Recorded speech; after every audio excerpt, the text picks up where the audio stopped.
need-based community development or problem-based urban policy tends to get mired down in deficits, sort of a deficit approach of how do we fix this problem. So asset-based community development comes around as a different way of saying there are needs, there are problems we need to address, but what if instead of focusing primarily on those needs and deficits and shortcomings, what if we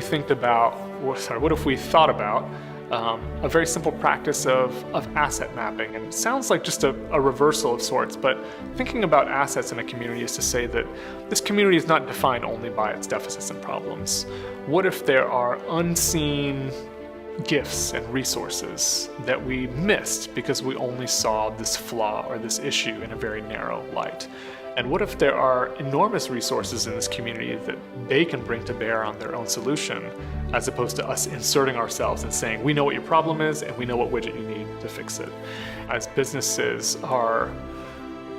considering all sorts of ideas to address social problems, it can be really easy to fixate on a need and say, we can just plug that hole with this particular product. And some of what that does in part is at times it makes some presumptuous assumptions about what people need, and it at times turns this whole scenario into something that's somewhat transactional, right? Like, you have a problem, we have a solution, we deliver the solution, you implement it and it's done. I think what I appreciate about asset-based community development is it sees people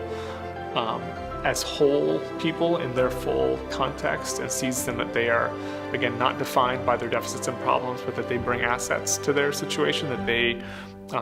have gifts to offer. And so I think it'd be interesting to think about business models or organizations that view their work in mutuality and reciprocity and not simply as transactional.